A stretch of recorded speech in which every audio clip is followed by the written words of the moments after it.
Good morning to you all. So I'm happy to be invited to share with you about the spirituality of stewardship. This is part of our new task in evangelization, in new evangelization. So I will be dealing with this topic first, some ideas about evangelization and new evangelization. Then I'll be dealing with this topic from the point of view of the Bible and from the point of view of the social teachings of the church. So we are speaking about spirituality of stewardship, understanding it based on the scriptures and based on the social teachings of the church. Next. New evangelization from Pope Paul VI, Evangelii Nuntiandi. This is an important document about evangelization which came out in 1975. We read the following. Next. We wish to confirm once more that the task of evangelizing all people constitutes the essential mission of the church. It is a task and mission which the vast and profound changes of present-day society make all the more urgent. Evangelizing is in fact the grace and vocation proper to the church, her deepest destiny. She exists in order to evangelize. So Paul VI tells us already back in 1975 that the essential mission of the church is evangelizing. To evangelize means to bring out the good news, to preach the good news, to bring the kingdom of God. And the church exists in order to evangelize.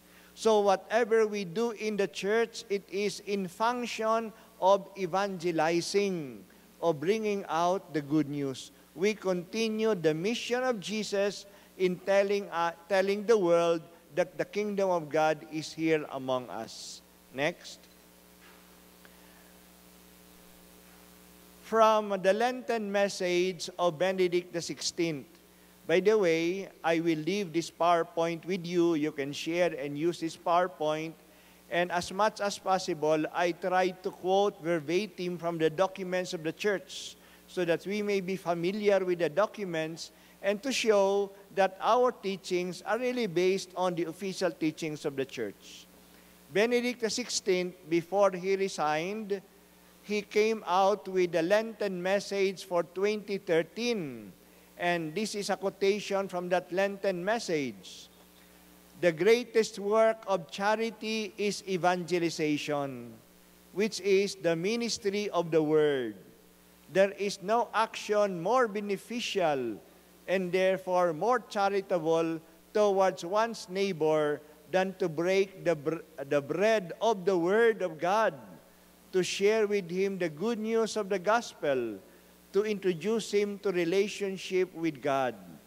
Evangelization is the highest and the most integral promotion of the human person. So I would like to stress from this quotation two important things. First, that to evangelize is to be charitable to the people.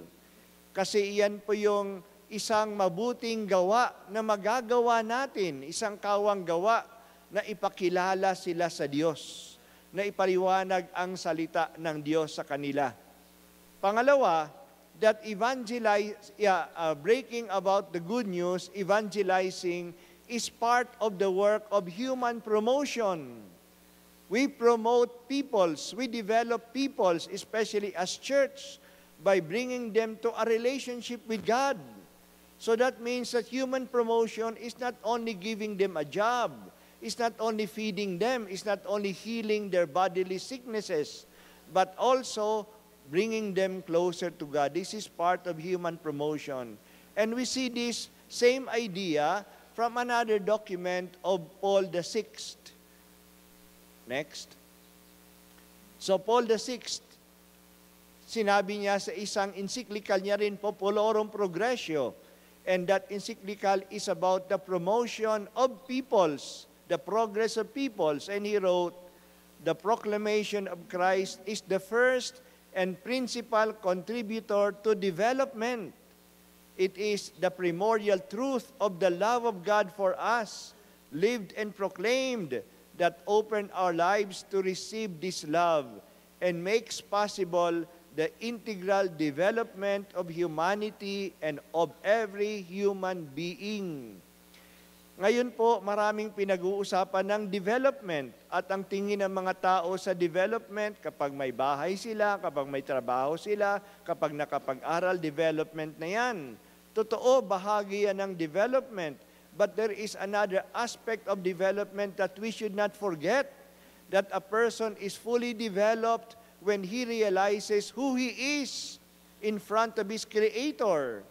Kaya, in order to bring people to a relationship with the Creator, from whom we all come from, is also developing the person. At iyan po'y ginagawa natin through evangelization. At ang simbahan lang ang makakagawa niyan. Ang gobyerno, ang mga NGO, makabibigay ng trabaho, makagagawa ng mga daan, makagagawa ng mga electronic gadgets, pero ang simbahan lang ang makapagdadala sa mga tao na mapalapit sa Diyos, na masagiging makatao sila dahil sila ay malapit sa Diyos. Kaya bahagi din po yan ng trabaho ng development to evangelize, to bring the good news. Okay? Next. Ngayon, nandito tayo sa new evangelization. Ano bang ibig sabihin ng new evangelization?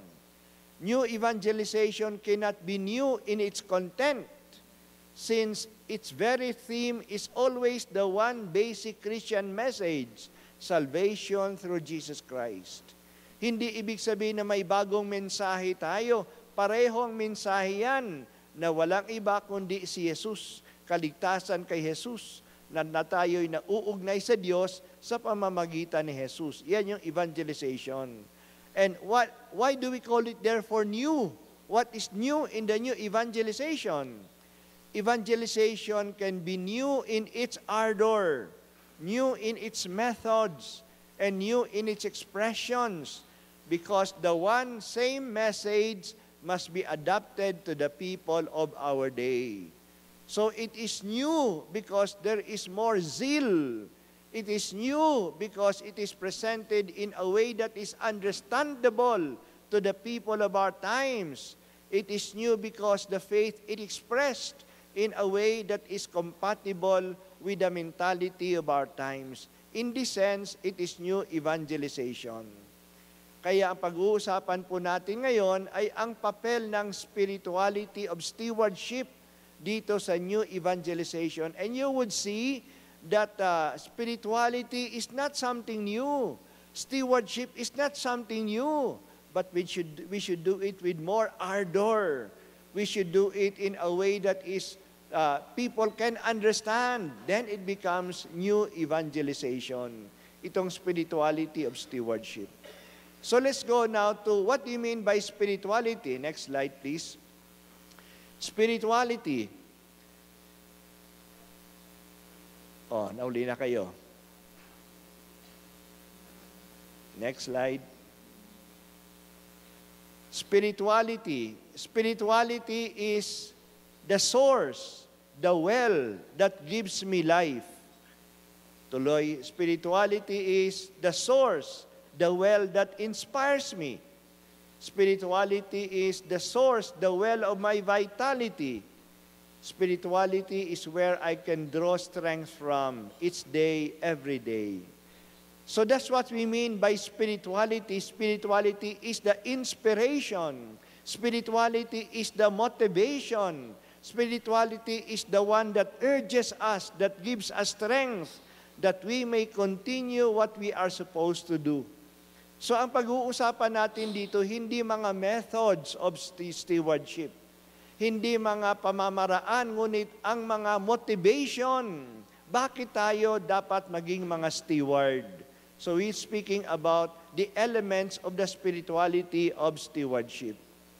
Now, As I've said, we will see this from 2 points, from the social teaching of the church and from the scriptures. Siguro wala nang problema sa scriptures. Alam naman natin na mahalaga ang Bible. Alam naman natin na lahat ng ating gawain ay nanggaling sa salita ng Diyos na matatagpuan sa Bible. Pero siguro baka may problema pa sa pag-intindi ng Catholic social teaching. Ano ba yon? Ang Catholic social teaching ay salita din ng Diyos. Sapagkat yan po'y nakaugat sa salita ng Diyos. So makita ninyo sa graph, medyo malabo lang. No, pero yan ay nakaugat sa Bible, sa Book of Deuteronomy, Book of Amos, Gospel of Luke, Letter of Paul to the Romans, nandiyan yan. Sa pagninilay natin mula sa Bible, then the church came out with official documents that would contain the teachings of the church, like Pacem in Terris, like Gaudium et Spes, like Rerum Novarum. Ito yung mga liham ng mga Santo Papa, mga dokumento ng mga simbahan ng nagpapakita ng ating aral tungkol sa lipunan. And then from the documents, we come up with principles of Christian actions. At nandiyan yung mga principles that would be the basis of Catholic social engagements. And these are the principles of solidarity, subsidiarity, common good, dignity of the person, option for the poor, principle of care for creation, rights of workers. No, so yung mga principles. And then we apply these principles on present issues, like issue of abortion, issue of family, issue of war, issue of peace, the issue of drug addiction, the issue of work, the issue of climate change. Ina-apply natin, tinitingnan natin itong mga issue na ito na ginagamit ang mga principles na nanggagaling sa teachings ng simbahan na nakaugat sa banal na kasulatan. So actually, the social teachings of the church are ways of applying the message of the gospel, the message of Jesus in the present social issues. Next. Kaya mayroon tayong paradigm na ginagamit sa Catholic social teaching. Okay, ito buuhin natin. At ang paradigm ay simple lang. Yan ay see, continue, judge, and then act. So we see reality. We try to understand reality. So dito ginagamit natin ang social analysis. Tinitingnan natin pork barrel. Ano ba yung pork barrel? Bakit nagkaroon ng pork barrel? Magkano ba yon? Saan ba nanggagaling yon? So iniintindi natin yung reality. After na maintindihan ang reality, i-judge natin. Itong reality ito, naaayon ba yan sa aral ng simbahan? Naaayon ba yan sa mga prinsipyo na galing sa Gospels? So from this judgment, which is based on the signs of the times, based on the gospel values, then we make a decision. Tama ba o hindi ang pangyayaring yan? And then, we just don't stop at making a decision. The Catholic social teaching goes down to action. So ano na yung gagawin natin? Kung nakita nating mabuti, anong gagawin natin? Kung nakita nating masama, anong gagawin natin? Diyan na po papasok yung action. So yan po yung paradigm na ginagamit natin. Sinabi natin yan tungkol sa pork barrel, ganun din. Tungkol sa labor, yung strike ng palaya, tama. Ano ba yung ibig sabihin nun? Bakit siya nag-strike? Tingnan natin, tama ba yon according to basic social teachings? Pagkatapos, anong dapat natin gawin? So, yan palagi yung mga paradigm na nangyayari. No? Eleksyon ngayong barangay, anong kahalagahan yan? Tapos tingnan natin, makikilahok ba tayo? Ano bang sabi ng simbahan? Tapos anong gagawin natin? No? So, yan. Now, sinabi sa Compendium of the Catholic Social Teaching, this is a kind of a summary of the different teachings of the Church. In that document, this is an official document, the Compendium of the Catholic Social Teaching. This is a kind of a catechesis, a catechism of the social teaching of the Church. Ito po yung sinabi sa atin dyan. To teach and to spread her social doctrine pertains to the church's evangelizing mission and is an essential part of the Christian message, since this doctrine points out the direct consequences of the message in the life of society and situates human daily work and struggles for justice in the context of bearing witness to Christ the Savior. So it is an essential part of the Christian message. At dahil sa hindi natin na ituturo at hindi natin alam ang social teaching ng simbahan, kaya hindi natin alam ang buong mensahe ni Kristo para sa ating panahon ngayon. Yan isang challenge ng Catholic social teaching. Alamin natin, kasi bahagi yan ng ating Catholic tradition. Bahagi yan ng ating pananaw, hindi lang sa private morality, hindi lang sa religious activities, ngunit sa lipunan may gawain din tayo dyan. Next slide.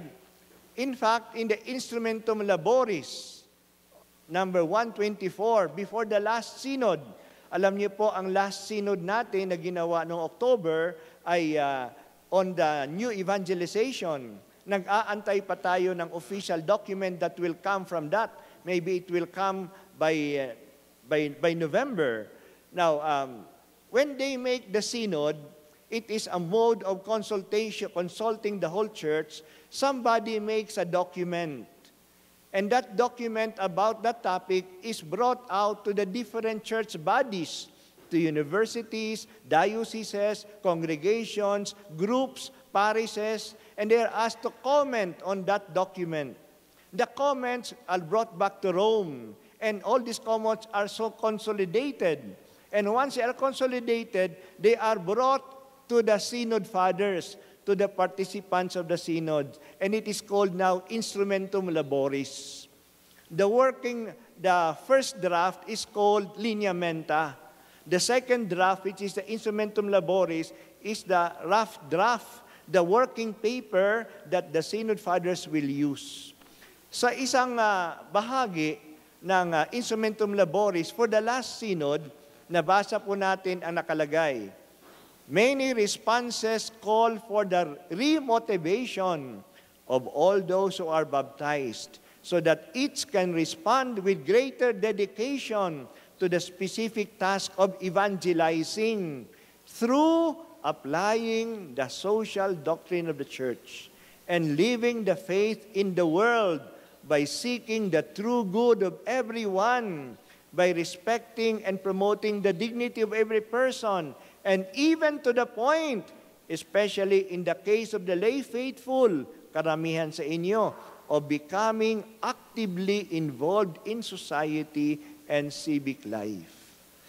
So iyan yung desire na nanggaling sa buong mundo, that we should take more seriously the Catholic social teaching. This is one way of reinvigorating the church, especially the lay faithful, so that we can have transformation of society. Remember that the mission of the church is not for the church. The mission of the church is for the world. We are here not to save the church, but to save the world.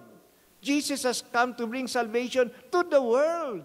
So hindi lang tayo nagkuha na maganda yung samahan natin, maganda yung simbahang Katoliko. Anong nangyayari sa ating lipunan, sa ating mundo?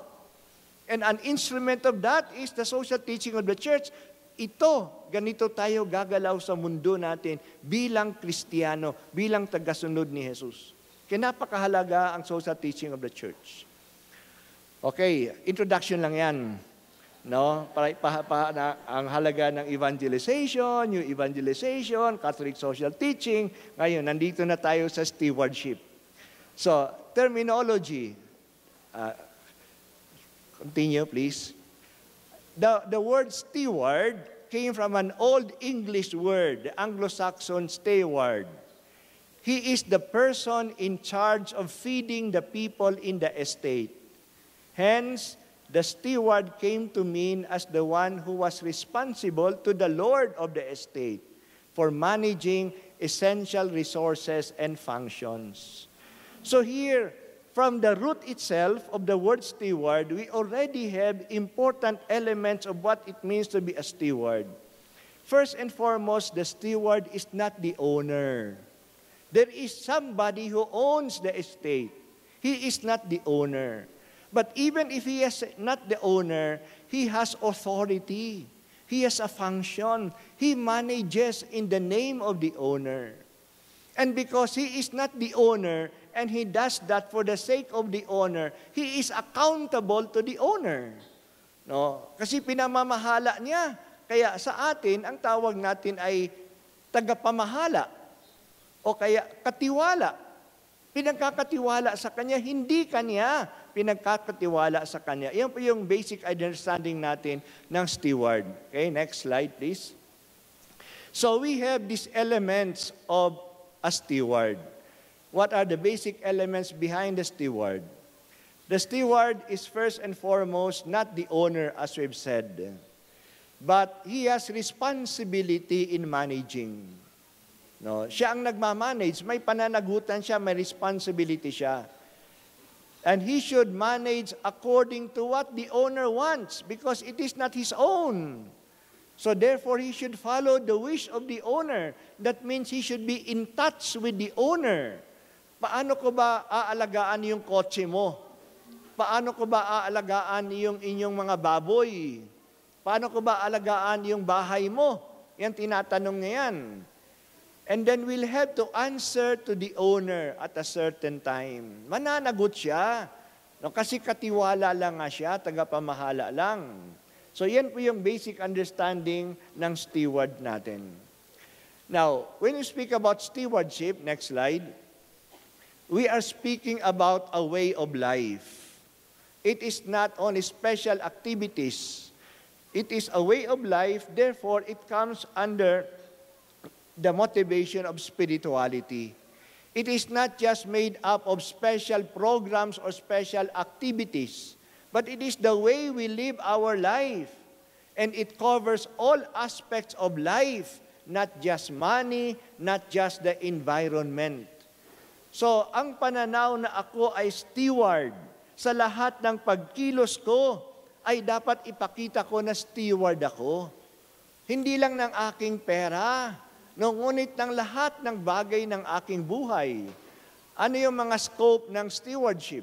Next slide, please. The scope of stewardship. We are stewards of what?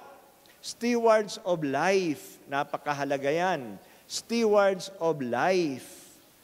No. That means that even my life is not my own. Kaya nga, may awit tayo nagsasabi, hiram sa Diyos ang buhay natin. Kaya nga, kapag ang isang tao'y namatay, sinasabi sa Tagalog, binawian na siya ng buhay. Binawi na ang pinagkatiwala sa kanya. Hindi atin ito. Dahil sa hindi atin ito, aalagaan natin. Kasi pananagutan natin sa may-ari itong buhay natin. At hindi lang ang buhay natin, ang buhay ng iba, hindi rin atin. Kaya hindi natin pwedeng bawiin yan kasi hindi atin. Pati na mga kapatid, ang buhay ng inyong asawa, ang buhay ng inyong anak ay hindi inyo. Now you see, the lack of sense of stewardship, because of that, then people tend to abuse their life. Hindi nag-e-exercise, hindi kumakain ng maayos, hindi nagpapahinga, abusing their life. This is a fault against stewardship. Or we don't consult the Lord what He wants from our life. If our life belongs to the Lord, then what does He want from us? Why did He give us life? Many of our young people, when they study for college, when they think about the future, many times their consideration, saan ba yung may trabaho? Saan ba yung may pera? Paano ba ako makapag-abroad? Ano bang kurso na magdadala sa akin sa abroad? No. Pero hindi natin tinatanong, ano bang gusto ng Diyos sa akin? Kasi siya yung may-ari ng buhay ko. Same stewardship of life. No. Bakit may mga taong nagpapakamatay? Hindi iyon ang buhay na yan. Hindi mo pwedeng kitlin. Hindi iyo yan. But people tend the idea of ownership, akin to, magagawa ko ito. Ngayon, problema natin sa RH, sinasabi ng mga kababaihan, may right ako sa aking katawan. Anong may right ka sa katawan mo? May duty ka sa katawan mo. Hindi iyo yan. Now, that wrong idea. The idea again of abortion. Ibang buhay na yan, hindi na iyo yan. Pinagkaloob sa'yo nasa tiyan mo, hindi na iyo yan. Hindi mo sabi magagawa mo ang gusto mo. No, ang binadahilan ng iba, may right ako sa aking katawan. Ay, paano yung buhay na nandyan? Nandyan din sa mga magulang about vocation. Yung mga anak, gusto magpare, ayaw papariin. No, gustong maging social worker, ayaw maging social worker. Gusto natin yung para sa atin. Ano yung gusto ng Diyos para sa iyo? Bakit kapag namatay yung anak, namatay yung asawa, sinisisi natin ang Diyos?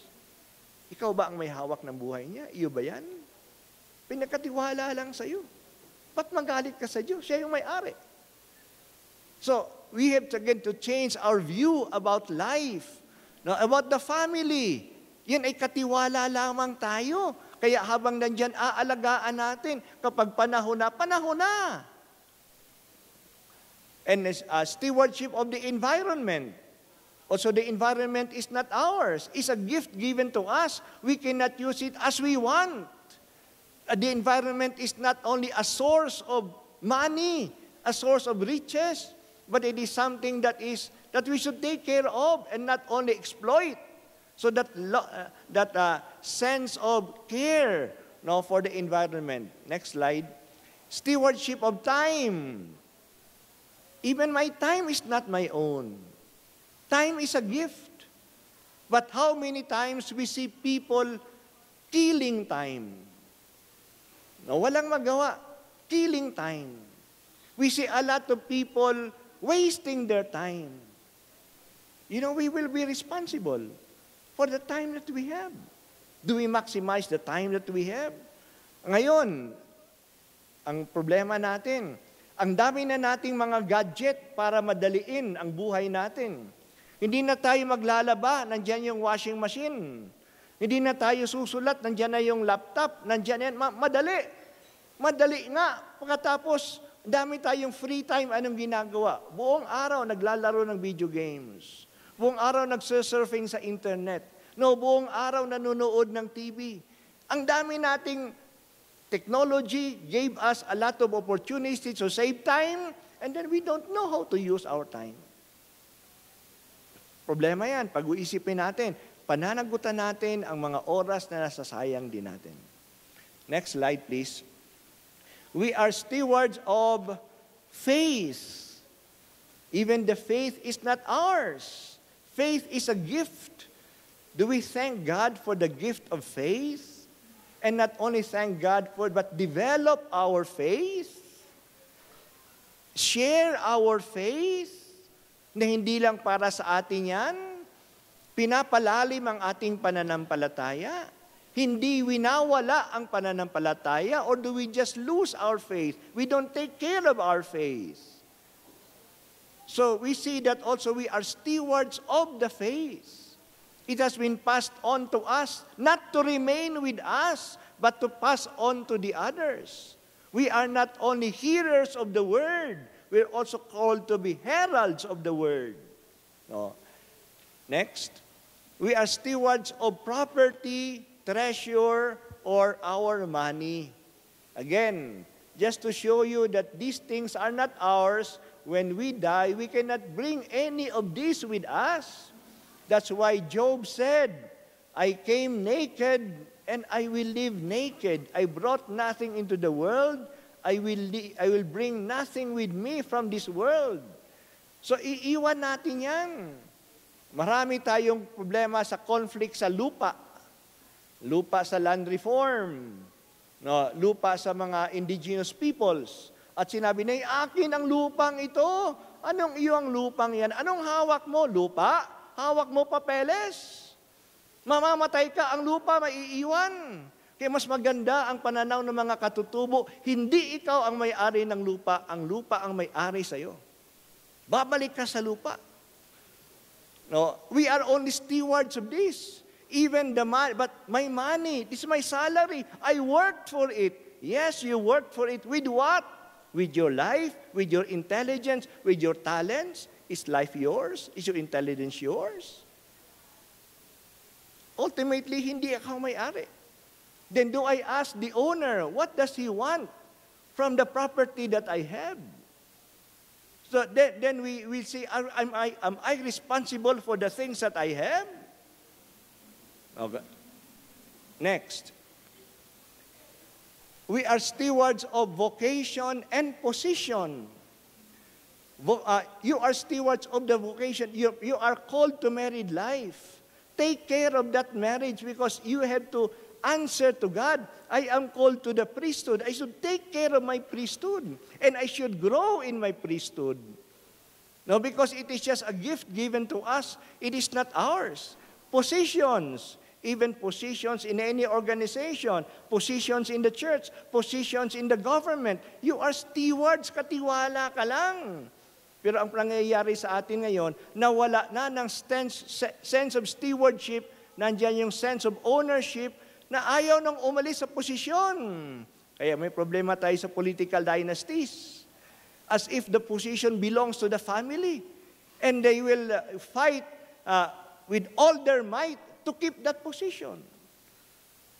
Hindi, alam mo kung ayaw na ng tao sa iyo, umalis ka na. No, ganun din sa atin, kahit na sa simbahan, may mga tao kapit ng kapit sa kanilang posisyon. Matanda ka na, bigyan mo naman yung mga bata pa. No, kuminsan may mga taong uugod-ugod na sa komunyon. Mag-retire ka na. Hindi na para sa iyo yan. No? O kaya yung pagbabasa, hindi mo na maintindihan, pero gusto pang mag-lector. No?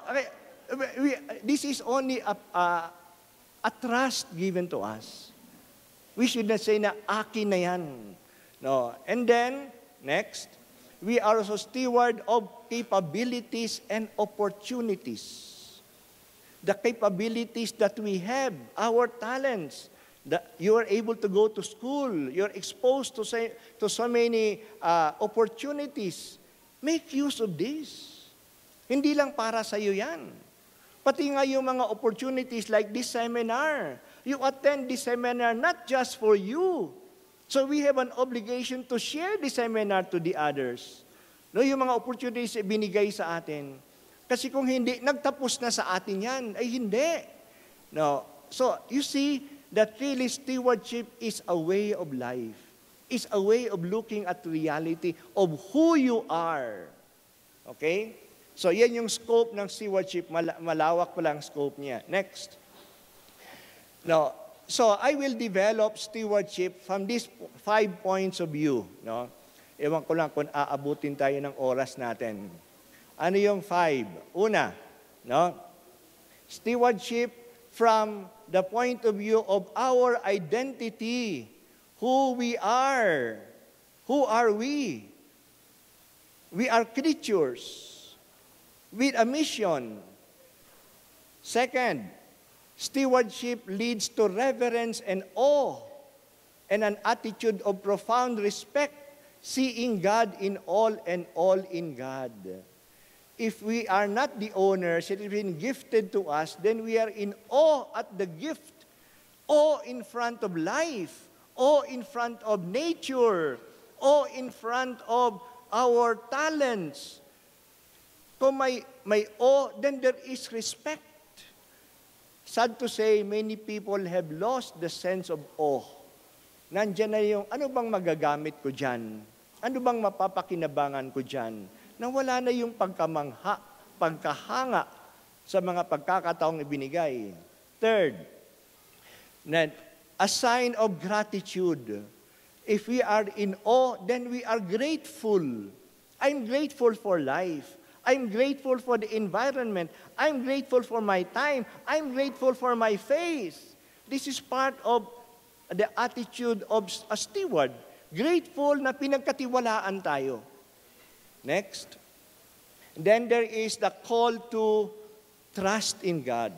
Because God has gifted me so much, then I can trust Him. Because I can trust Him, then I can be generous. Because God will not leave me behind. God will take care of me. I will experience His goodness. He will continue to be good because I know that He can be good to me, then I can share. I don't need to hoard my time, my money, my talent. Just for me, I can share. And then the fifth aspect is love. It's